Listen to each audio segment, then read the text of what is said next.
What's going on, everyone, and welcome back to another episode of Business is Pleasure.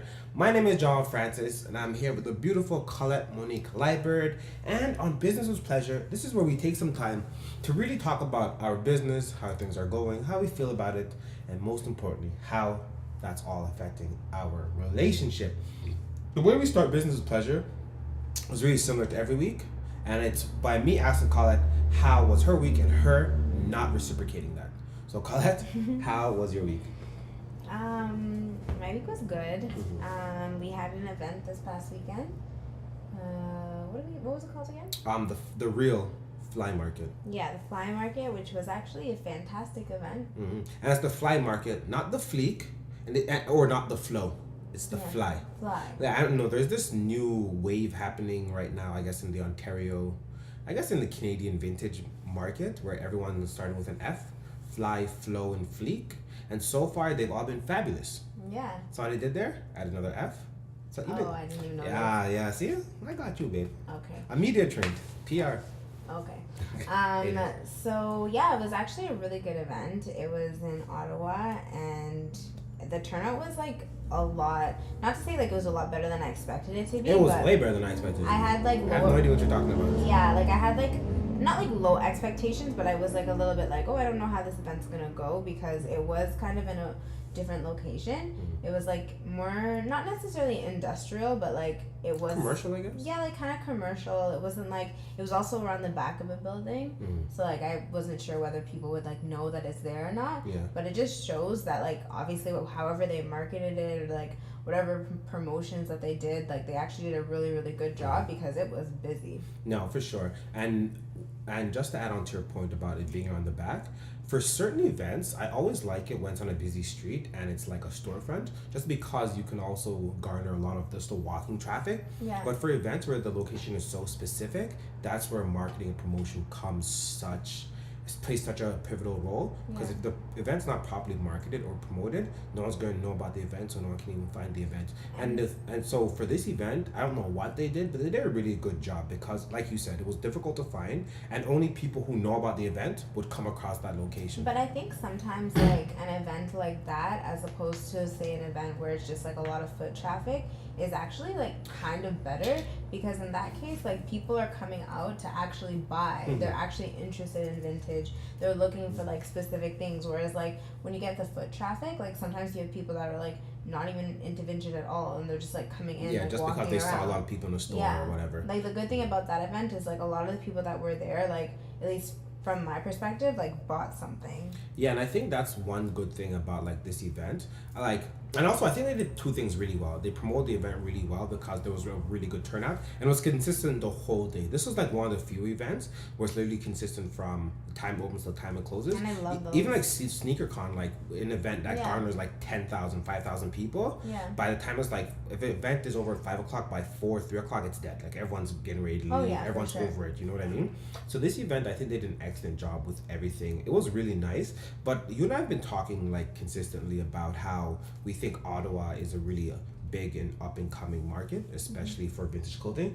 And then we sat down and had this conversation, and we're like, why? Like, why is that? You know, for me, one thing I've noticed for sure, that a lot of the guys from Ottawa, they'll have to go outside the city to find clothing, you know? So that clearly means that they're having trouble to find clothing.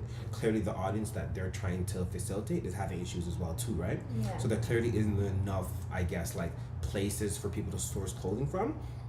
So with Ottawa, it's more like they have so much sellers and not enough, they have so much buyers and not enough sellers like ourselves and everything, you know? For sure. And I think that's why you will have a lot of people come out to events like this, because they're like, wow, when I go to the value villages, there's nothing there. We don't have any warehouses, and we really don't have a lot of sellers selling to us. So now that we're able to have all these people in one place, in one location, yeah, I'm gonna make my way out and actually go and try it out. And also, like, when you go to a value village, like, you're paying, like, a pretty decent price. Yeah. No. I would say that at least, like, the prices at a lot of these shows are either, like, on par with Value Village, or like even like a little bit less. And like a lot of our stuff is more like specifically curated for like that demographic, whereas like at Value Village you're having to sift through like 1,000 t-shirts before you even pick like one that you want. Like, you know, so no, most definitely. And the good thing about, and honestly, Value Village I think is good in terms of like pricing, but in terms of like reselling pricing, I think they're horrible. Like, you know what I mean? Yeah, I think Value Village is decent in terms of pricing. Obviously, for a reseller, no, Yeah, of because course. you're not making any profits. But I think what people are more so catered towards now is like the time factor for some people. Oh, for Because sure. like a lot of the times, like I feel like back in the day when like Value Village wasn't as much of like a thing, people could go to Value Village and like find a whole bunch of stuff because like not that many people would like shop there because it was kind of like quote unquote like Poor. not cool. Yeah, or, like the negative stigma yeah, like behind the used negative, clothing. yeah, like the negative stigma was like still there, but now like vintage clothing is like mainstream. So like Yeah, it's like hip hop now. yeah, like Yeah. so a lot of people like go to actually Value Village to actually shop. So that just means that that your supply is a lot Limited. now. you know, it's limited, and like a lot of the times like I've done it where like I go to Value Village with like an idea of an outfit in mind and I come out like empty handed, No, you know, because no, it's for like sure. you could literally spend an hour there going through all the racks and find absolutely Doing nothing. nothing. So- And I think that's why it's important for us to like try and accommodate locations like Ottawa, because I know for sure there are other locations there that are like they have this like great thirst and knowledge for vintage clothing and sustainable clothing. Yeah. You know what I mean? But of course they don't have access to the resources like we would do. So it'd be kind of cool if we can like figure out all those other locations as well, because like if Ottawa, with a population of almost 1 million people, is struggling to like find vintage clothing, imagine these smaller locations, these smaller towns now with like 500,000 and less of people. You know, Yeah, it's for clearly sure. that like we said, there's a huge trend that's going on with vintage. So like, why can't we try and like find those people that have a thirst for the vintage clothing but just don't have access to it as well too? Yeah, you and know? I feel like that recipe has the potential to be in a lot of different places. We just kind of have to like go back to our whole model of trial and error to kind of figure it out. You know what I mean? Because like we're not gonna know unless like we like do an event there or like ask people how an event was. But what's your thing? Remember you said, what did you say the other day? About what? You said that you have like a system for like doing new events. Oh, so for me, I don't ever want to be the first one to do like a new event. What I would want to do is like, first off, talk to the people in the event on, ask them like what their expectations are of the event. Then of course talk to people that actually go to the event, because you're gonna get a different opinion from the organizers than the actual attendees and the vendors. Oh, yeah, you know for what I mean? sure. So last time when I talked to the attendees and the vendors of the fly market, every single person had something good to say. They're like, yeah, the come out was good. We sold a lot of stuff, made a decent amount of money, so that was really good, you know. And I think, and honestly, this is like just life. I don't think it's important. I don't think it's a smart move to ever go into any occasion, situation, or whatever it's gonna be blind. And I think if you're going to an event for the first time, without knowing like the demographic, who's gonna be there, and what's the potential turnaround, it's difficult for a business, because like you want to make money as much as possible, and especially if you're a new business, you know, you don't want to go to an event and then get deterred from it. And then you're like, oh well, they're probably all like this. There's no point. My audience won't be here. And like it's hard for you to go to an event blind in terms of like your inventory, right? Because like if you're going to an event blind, like you at least like by talking to people, you have an idea of like what's the demographic, like what type of clients are you expecting to see at that event, so you can cater what type of inventory you bring accordingly. Like for example, I feel like for this past market that we just did, the fly market, like we probably could have done a little bit more research and like brought maybe a bit more of like our high-end streetwear stuff to that event, because we saw like a really big demographic of people that would have been interested in that, but like we didn't necessarily expect it because our other events that we've done in Ottawa don't necessarily like Garnered that market. Yeah. And I think that's such an important idea, or just an important thought that you bring up. Sometimes some events, multiple markets are going to be there. yeah. So it's like, how can you captivate all those markets at once, you know? And I think we talked about it before too, like how we saw the trend in mom jeans, but we were still like wary about it because we tried like the same style of jeans maybe like 3 years ago, 4 years ago, and it didn't work out for us. Yeah. But again, we brought them back in, and they're doing amazing for us. You know what I Yeah. mean? So I think that's one thing that's sometimes hard to figure out, is like, who is my market and what am I trying to bring, just so I can cater to them as a whole. You know what And I like mean? sometimes you're not gonna get it you're not going to get a perfect understanding at your first event. Like, you know, sometimes it's going to take time to be like, okay, like this type of event, people like these types of things, okay, like maybe let me bring a little bit more of that, and like over time you're going to get a better understanding. And then even with all that being said, like no two events are the same. No, like, two events. You know what I mean? Like you may do that for one event and you might expect the same demographic for another event and it's completely different, or maybe that demographic isn't interested in whatever you're providing anymore. Like, you know? It's so crazy because for us, I think we like to like focus on what's working and just like really capitalize on that as much as possible. And our mom jeans have just literally been doing amazing for us, right? Yeah. So it's like sometimes as a business, like you will have things that are working so good for the business, but like you almost hope that they never stop working. But the reality of it is that more or less it's gonna either like slow down or just disappear as a whole, you know what I mean? And that's why it's really important to have variability in like whatever service or product you're providing, so that like when that demographic does shift to someone else or something else, like you can still capitalize off of like either that market and appeal to them in a different way or sell something completely different, you know? Like it's just you're preparing yourself to deal with the changes that happen in the market that are like, you know, going to happen no matter what. And the only way you can really figure out what's happening in the market is by watching the market, and the best way to watch the market is communicate and have some type of conversation with your demographic, because your demographic will always tell you more or less what they're interested in, what they're not interested in, you know what I mean? Yeah, and like listen to them too. Because even like we've noticed that like our demographic is at events continually. So why aren't we doing events continually? Yeah. We noticed that our demographic is online in Facebook groups and selling through apps. So why aren't we there selling our clothes and trying to bring value to them there as well too, right? I think like one thing that I learned from our like demographic is that there is a large proportion of people that are interested in like real vintage, like true vintage, like vintage tees, stuff like that. But then there's also like a demographic of people that just want something that's a vintage style. No, 100%. And like for me, I think that's what inspired like our conversations about like getting vintage style products that still fit into like our brand and everything, but obviously aren't necessarily vintage. Like say for example, like a lot of the times someone's getting a pair of sunglasses, like I would think that a lot of people are okay with it being a vintage style, but don't necessarily care if it's actually a vintage frame. You know what I mean? I don't know if anyone's ever seen a vintage frame before, but they will crumble literally in your hands.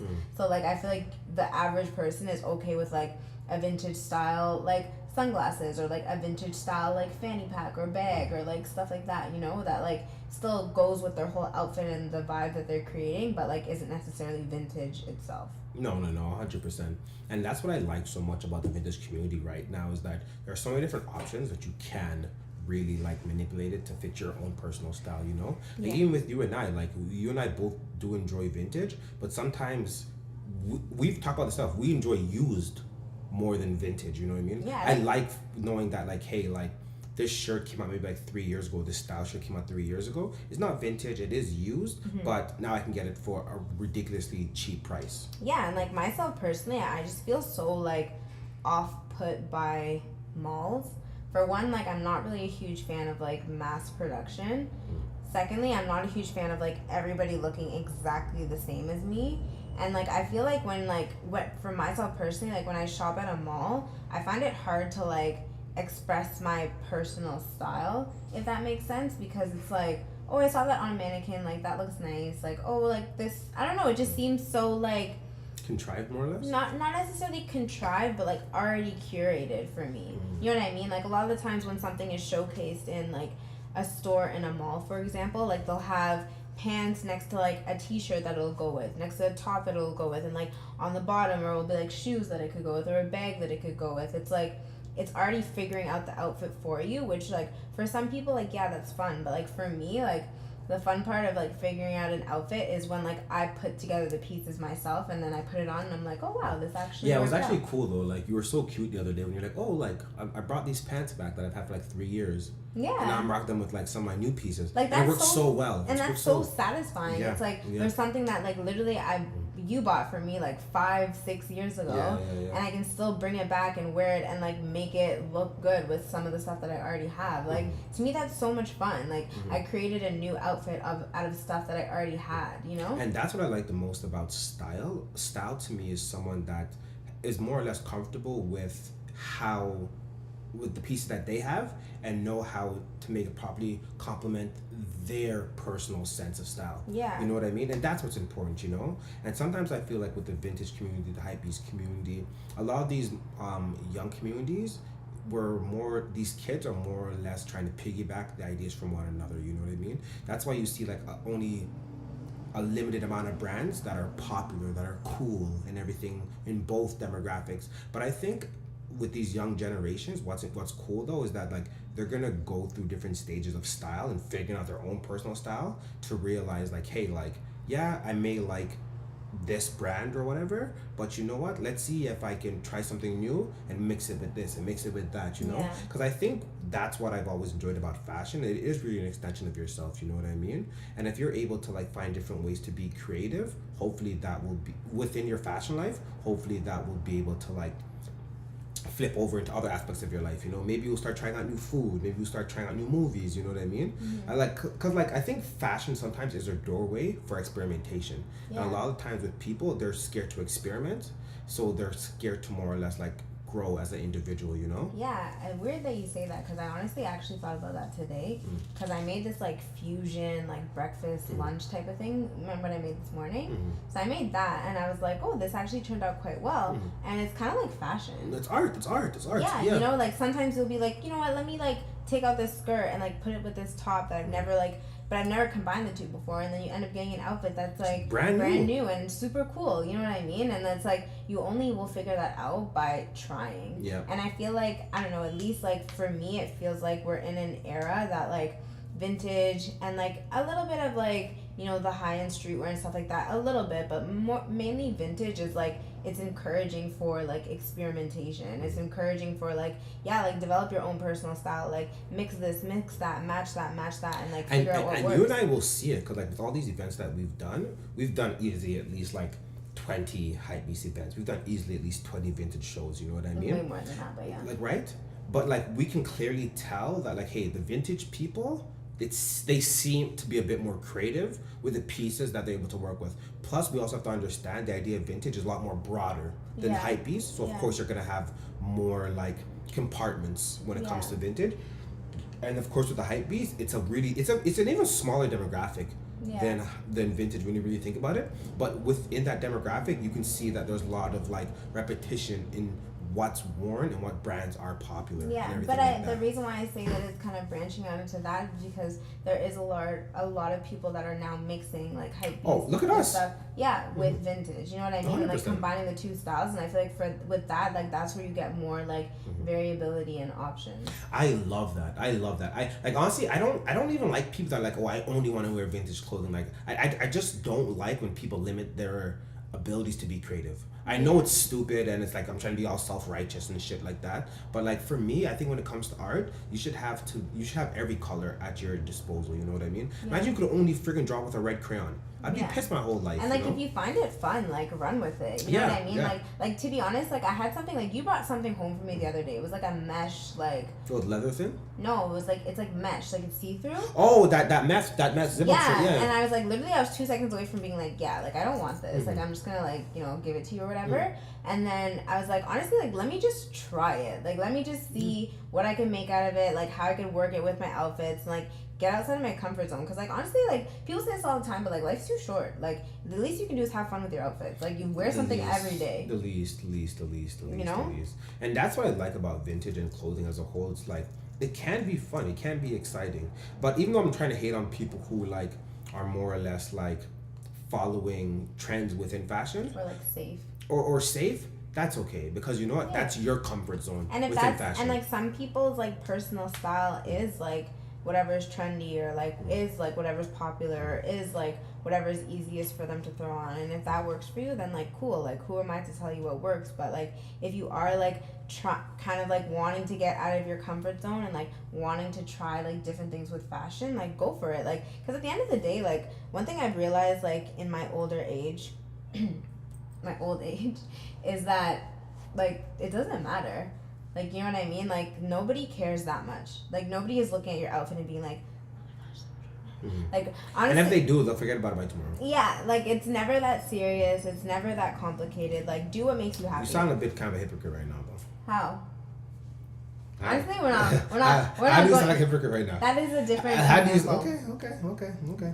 So honestly, me and John all had this argument this morning. Well, it wasn't even an argument. Like you get to make it seem as if like we're always fighting because John all said this. It wasn't even an argument. Okay, It was, wait, let me explain it. Go ahead. So me and John all had a conversation this morning because I was like, hey, can you pick stuff for me that I could wear to like work? Because he's always picking stuff that are like, you know, like Just casual fun stuff, like yeah. casual stuff, like athletic wear, whatever, which is cool. But it's like I want to get stuff that I can wear to work, especially because like it's getting nicer outside. Like I need more clothes. And he was like, oh, well, like, why don't you try and, like, mixing and matching things? just like what you Hold did on. the other day Hold on. with I'm not those done. pants, and you create this. You know what's funny? Even that outfit with those pants, you could even wear to work. Yeah, hold on 1 second. And I was like, yeah, sure, like, I could definitely do that, but, like, I want, like, specific things. Like, I'm just looking for specific things. And he's like, oh, well, you care too much about what people think. You always are worried that people are going to be judging your outfits and blah, blah, blah. What I just said, like, if you want to experiment with your outfits, sure. I'm coming from the perspective of like a social setting, you know what I mean? Okay. But if I'm like going into like a place of work where like like Well, place of work where there is no dress code. One. Okay. If we're gonna talk about the context, let's talk about the context. okay, listen. But hold on. If we're gonna talk about the whole context, talk about the whole Okay, context. I'm not done. So yes, there is no dress code per se, but like we all know that there's unwritten rules of like a workplace. Everyone knows that yes, there's no dress code, but like you can't come in looking a certain way. And like But Colin, but let's be honest though. What I was referring to was like instead of dressing formal like you do every day, why don't you dress like semi formal one day? Like realistically, like you could be wearing the same exact outfits that you have in general, but instead of wearing maybe those closed toe shoes that you may wear with them, you throw on an open toe shoe. Instead of wearing that jacket that you wore with this, maybe you throw on your leather jacket one day and just like just keep it like a bit dressed down. No one's saying that like, yeah, Carl, I want you to go with ripped jeans, your little head tie, and a crop top. Of course not. Like you can still dress like you can still dress professional without being uptight. And I feel one second, and I feel like what you were trying to what maybe like I wasn't properly explained to you was that like yeah, sometimes you can like calm it down and still be revered and respected. But like but like from what I was getting from what you were saying, you were like, okay, well, if I dress like this, which I would never expect you to dress like this, even though like you look dope, that people are gonna degrade you and see you as maybe like as a lesser professional teacher or whatever, you know? Okay, so I'm coming from this perspective of a lot of the students that are in my classes come from different backgrounds and come from different settings, and a lot of them sometimes come from different areas of the world. You know what I mean? A lot of them are not used to seeing someone that looks like me in a role where they would have to listen to what I'm saying. So like I don't want to be in the position where don't look at me like No, that. because right now what you're about to say makes no sense. At first, we're talking about I'm your not done faculty, talking. and now you're talking about the students. I'm Okay, not go done on. talking. This doesn't make no Listen, sense. I'm coming from. But babe, honestly, I'm not done talking. I want to get back to like what we're talking about with the whole business and stuff because I feel like we're going in a different direction with this. At the end of the day, babe, you have a sense of style that you're comfortable wearing to work, and I respect it.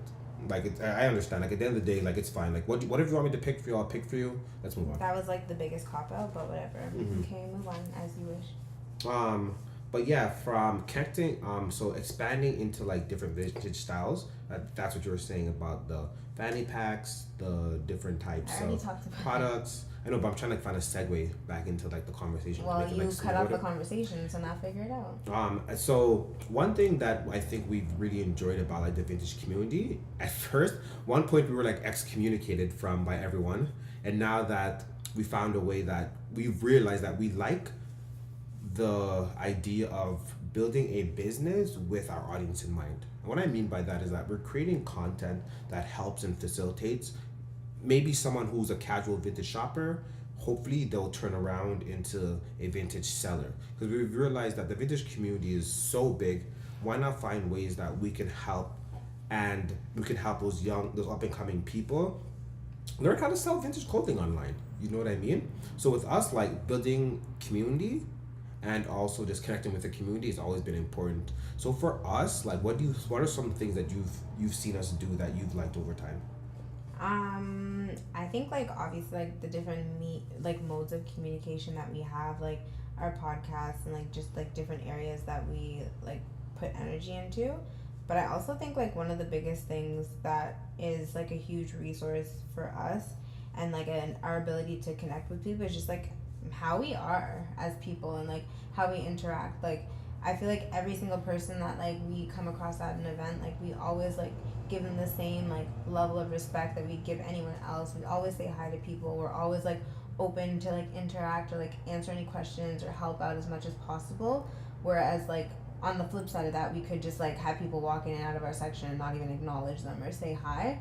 And I feel like when you do something as simple as like ask someone like, hey, how are you, how's it going today, like that opens up the opportunity for conversation and it makes them feel more comfortable with you, not necessarily like to be a customer or to buy something, but to just like have some sort of like interaction, you know, and like build a community in wherever we are. So like we can go back to Ottawa and be like, yeah, like I remember you, I saw you, I interacted with you last show, or like we can go to Montreal and do the same thing. Yeah, I think it's so crazy that we do more shows in Ottawa than we do in Toronto.